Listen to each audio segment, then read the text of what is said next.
யாராவது ஒரு வார்த்தை சொன்னாலே மனசு உடைஞ்சு போயிடுறது. சின்ன விஷயத்துக்கெல்லாம் கோபப்படுறது, வருத்தப்படுறது, அழுகிறது. அப்புறம் கொஞ்ச நேரம் கழிச்சு அத நெனச்சு நாம ஏன் இவ்ளோ ரியாக்ட் பண்றோம்? நம்ம ஏன் இவ்ளோ பலகீனமா இருக்கோம்ன்னு சொல்லிட்டு யோசிக்கக்கூடிய நபரா இருந்தீங்க அப்டின்னா, இந்த வீடியோ உங்களுக்கு ரொம்பவே ஹெல்ப்ஃபுல்லா இருக்கும். வணக்கம். நான் doctor Sivasankari, counselling psychologist, registered bachelor practitioner மற்றும் ஆர்ஆர் ரீடர் லைஃப் சென்டர் ராஜபாளையத்திலிருந்து. இன்னைக்கு நாம பார்க்க போறது ரொம்பவே ஒரு முக்கியமான தகவல் அப்படின்னு சொல்லலாம். அடிக்கடி நம்மளோட செஷன்ல இது ரிலேட்டடா நம்ம நெறைய டிஸ்கஸ் பண்ணியிருக்கோம். நம்ம வாழ்க்கையில நடக்கிற பல பிரச்சனைக்கு காரணமே நம்ம நினைச்சிட்டு இருக்கிறது அடுத்தவங்களால தான், இல்ல என்னுடைய தவறால தான் அப்படின்னு சொல்லிட்டு ஏதாவது ஒரு காரணத்தையோ, காரியத்தையோ மட்டும் நம்ம ப்ளேம் பண்ணிட்டு இருப்போம்.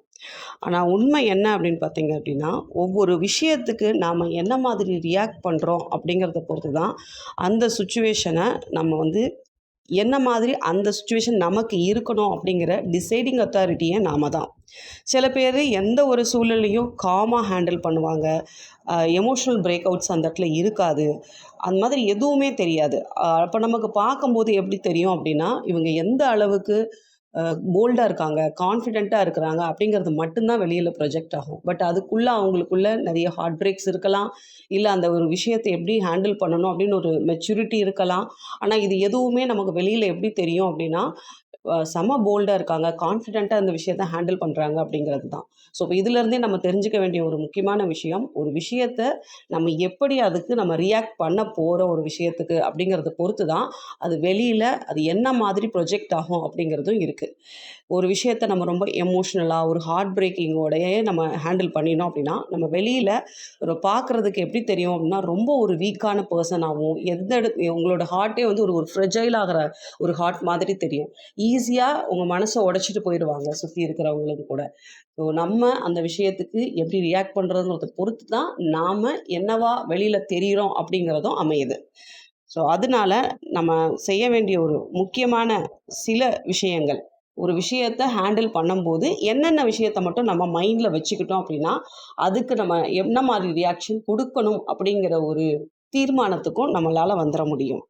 அதில ஃபர்ஸ்ட்டு ஒன் வந்து, நாம ஏன் அதிகமா ரியாக்ட் பண்றோம் அப்படிங்கிறத பல நேரங்கள்ல, பல சிச்சுவேஷன்ஸ்ல நம்ம அந்த விஷயத்த நெனச்சு நெனச்சு ரியாக்ட் பண்ணிட்டே இருப்போமே தவிர, முடிச்சதுக்கப்புறம் லேட் ரியலைசேஷன் வேஸ்ட்டு. ஸோ அப்போ அதனால நம்ம ஏன் வந்து ஒரு விஷயத்துக்கு அதிகமா ரியாக்ட் பண்றோங்கிற உண்மைய நம்ம கண்டுபிடிக்கணும். பெரும்பாலும் அந்த உண்மை எங்க மறைஞ்சிருக்கும் அப்படின்னா, நம்மளோட சைல்ட்ஹுட் ட்ராமால இருக்கும். நம்மள தொடர்ந்து யாரோ ரிஜெக்ட் பண்றதோ, காயப்படுத்துறதோ நம்ம நெறைய இடத்துல அனுபவிச்சு அனுபவிச்சு எந்த விஷயத்த கையாளும் போதும் பார்த்தீங்க அப்படின்னா, அந்த ட்ராமாவ மைண்ட்ல கொண்டு வந்து தான் நம்ம அத பார்ப்போம். ஸோ அப்படி பார்க்கும்பொழுது என்ன ஆகும் அப்படின்னா, அந்த விஷயம் நமக்கு ரொம்ப ஹார்டா தெரியும். ரொம்ப எமோஷனலா நம்ம பிரேக் ஆவோம். ஸோ இது எல்லாமே அந்த இடத்துல நடக்கும். இந்த உண்மைய நம்ம புரிஞ்சுட்டு, நம்ம பழைய ம ஒ ஆறாத ரணங்களால தான் இந்த விஷயத்த நம்ம அப்படி பார்க்குறோம் அப்படின்ற விஷயத்த எப்பவுமே நம்ம மனசுல வச்சுக்க ஆரம்பிச்சுட்டோம் அப்படின்னா, அந்த விஷயத்துக்கு நம்ம எப்படி ரியாக்ட் பண்ணணும், இல்ல இந்த விஷயத்துக்கு நம்ம இவ்ளோ ரியாக்ட் பண்ண வேண்டிய அவசியம் கிடையாது அப்படிங்கிறது எல்லாமே நமக்கு புரிய தொடங்கிரும். 2வது விஷயம் எமோஷனல் ட்ரிகர்ஸ். சில பேருக்கு சில வார்த்தைகளையோ, சில விதமான பாடி லாங்குவேஜையோ காட்டினாலே அவ்ளோ கோபம் வரும். அந்த இடத்துல அவங்க பேசியிருக்கவே மாட்டாங்க. ஆனா அவங்களோட செயல பார்த்த உடனே அந்த அளவுக்கு கோபம் ஆகும். இதுவுமே கூட நம்மளோட பாஸ்ட் ட்ரமாட்டிக் ஈவெண்ட்ஸோடைய வெளிப்பாடு அப்படிங்கிறத நம்ம புரிஞ்சுக்கணும். ஸோ இது இன்னைக்கு இப்போ இந்த நிமிஷம் நடந்த ட்ரிகர் கிடையாது. எப்பவோ நமக்கு மேல எரியப்பட்ட கல்லுடைய வலிய தான் நம்ம இப்போ உணர்றதா நினைக்கிறோம் அப்படிங்கிறத நம்ம புரிஞ்சுக்கிட்டோம் அப்படின்னாலே, அப்ப அந்த நிமிஷத்துக்கு நம்ம எதுவுமே ட்ரிகர் ஆகாம நம்மள பாதுகாத்துக்கலாம். எல்லாத்துக்குமே அவேர்னஸ் அப்படிங்கிற ஒரு பாயிண்ட் தான் ரொம்ப முக்கியம். 3வது விஷயம் என்ன அப்படின்னா, நம்ம ஒரு விஷயத்த ரியாக்ட் பண்றதுனால என்ன நடக்கும் அப்படிங்கிறத கொஞ்சம் சிந்திக்க ஆரம்பிக்கணும். நம்ம இந்த இடத்துல இப்படி ரியாக்ட் பண்ணிட்டு போயிட்டோம் அப்படின்னா, அடுத்த நிமிஷமே இது என்ன மாதிரியெல்லாம் வர ஆரம்பிக்கணும். ஆரம்பத்தில கஷ்டமா இருந்தாலும், நீங்க ஒவ்வொரு இடத்துலயும் இந்த அவேர்னஸ கொண்டு வர, அதுவே உங்களுக்கு ஒரு பழக்கப்பட்ட ஒரு விஷயமாயிடும். அதனால தான் நெறைய இடத்துல நெறைய பேரு ஈஸியா சிரிச்சுட்டே கடந்து போறதையும், அந்த இடத்துல அமைதியா போறதையும் நம்மளால பார்க்க முடியுது. இது உங்களுடைய மென்டல் மெச்சூரிட்டிய ஸ்டெபிலைஸ் பண்ணிட்டே வரும். குரோத் பண்ணவும் செய்யும்.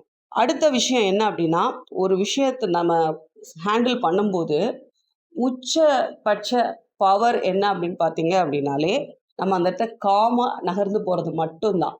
ஸோ அந்த இடத்துல நம்ம ரியாக்ட் பண்ணல, அந்த விஷயத்த நம்ம வந்து முழுமையா கவனிக்கவும் செய்றோம் அப்படிங்கிறத, அந்த சூழ்நிலையில நம்ம பதிவு பண்ணிட்டோம் அப்படின்னாலே, நம்மள சுத்தி இருக்கக்கூடிய எந்த பிரச்சனையா இருந்தாலும் ஒரு ஒன் ஸ்டெப் பேக் அஹெட் ஆகி தான் இருக்குமே தவிர, நமக்குள்ள வந்து அதை இன்ஃப்ளூயன்ஸ் பண்றதுக்கான எந்த ஒரு சூழலும் அங்களுக்குள்ள அமையப்படாது அப்படிங்கிறத புரிஞ்சுக்கணும். இப்போ எந்த ஒரு பிரச்சனை வந்தாலும் சரி, இல்ல எந்த டஃப் சிச்சுவேஷனமா இருந்தாலும் சரி, நம்ம அந்த இடத்துல காமா இருக்கிறத நம்ம பிராக்டிஸ் பண்ண தொடங்கணும். இப்ப நம்மளோட இந்த வீடியோவோட கடைசி நீங்க எல்லாரும் எதிர்பார்த்துட்டு இருக்கக்கூடிய ஒரு செக்மெண்ட் என்ன அப்படின்னா, மலர் தீர்வுகள். ஸோ, இப்போ இந்த மாரியான சூழ்நிலை வரும்பொழுது, நம்ம சரி ஓவர் ரியாக்ட் பண்ணுறது, நம்மள பேலன்ஸ்டா வச்சுக்கிறதுக்கு, அதே நேரத்தில எந்த இடத்துல எந்த அளவுக்கான அ நம்ம உணர்ச்சிகள வந்து அந்த இடத்துல வெளிப்படுத்தணும், எந்த இடத்துல படுத்தாம கடந்து போகணும் அப்படிங்கிற அந்த மென்டல் மெச்சூரிட்டி இது எல்லாத்தையும் உங்களுக்குள்ள கொண்டு வரக்கூடிய ஒரே விஷயம் மலர் தீர்வுகள். ஸோ, அந்த விதத்தில நம்ம எப்பல்லாம் வந்து ஒரு ப்ராப்ளத்துக்குள்ள மாட்டிட்டோம், இல்ல இந்த சூழ்நிலை நமக்கு கடினமா இருக்கு, நமக்கு இதற்கு எப்படி ரியாக்ட் பண்ணுறதுனே தெரியல, இல்ல அப்படின்னா ஓவர் ரியாக்ஷன் பண்ணுறோம். இதெல்லாம் நம்மளோட பேட்டர்னா இருக்குன்னு நம்ம அனலைஸ் பண்ணிட்டோம் அப்படின்னாலே, அந்தந்த நேரத்துக்கு ஏத்த மாதிரி, இல்ல நம்ம என்ன மாதிரி தொடர்ந்து பயணிக்கிறோம், என்ன மாதிரியான ஒரு மனநிலையில இருக்கிறோம் அப்படிங்கிறத தெரிஞ்சுட்டு, அதுக்கு தகுந்தாப்புல இருக்கக்கூடிய மலர் தீர்வுகள நம்ம சூஸ் பண்ணி எடுக்கும் பட்சத்தில, நம்ம உண்மையாவே ஒரு நம்மளோட ப்ரோ வெர்ஷன வந்து நம்மளால லைஃப்ல எல்லா இடத்துலயுமே ப்ரொஜெக்ட் பண்ணிட்டு இருக்க முடியும். ஸோ உங்களுடைய தனிப்பட்ட ஆலோசனைக்கும், உங்களுடைய மனநல ஆலோசனைக்கும் சரி, இல்ல மலர் தீர்வுகள் ஆலோசனைக்கும் சரி, ஸ்க்ரீன்ல தெரியிற எண்ண நீங்க தொடர்பு கொள்ளலாம். நம்மகிட்ட மலர் தீர்வுகள் மட்டும் கிடையாது. நெறைய சைக்கோ தெரப்பீஸும், ஒன் ஆன் ஒன் நெறைய செஷன்ஸுமே இருக்கு. அத வச்சுட்டு கூட உங்களோட ப்ரோ வெர்ஷன நீங்க தேடி கண்டுபிடிக்கிறதுக்கு நான் உதவி பண்றதுக்கு ரெடியா இருக்கிறேன். அடுத்த ஒரு வீடியோல நம்ம மீண்டும் சந்திப்போம். நீங்க அடிக்கடி கேட்டுட்டு இருக்க சென்னை கன்சல்டேஷன்ஸ் நம்ம வந்து ஸ்டார்ட் பண்ணியாச்சு. ஜூன் மந்த்ல இருந்தே நம்ம வந்து ஒவ்வொரு மந்த்தும் சென்னை விசிட் பண்ண போறோம். ஸோ நீங்க சென்னையில இருக்கக்கூடிய ஆட்களா இருந்தாலும் சரி, இல்ல இதுவரைக்கும் சென்னையில எப்ப கன்சல்டேஷன் திரும்பியும் கேட்டுட்டு இருக்க ஆட்களா இருந்தாலும் சரி, இந்த வாய்ப்புகள பயன்படுத்திக்கோங்க. அடுத்த ஒரு வீடியோல மீண்டும் நம்ம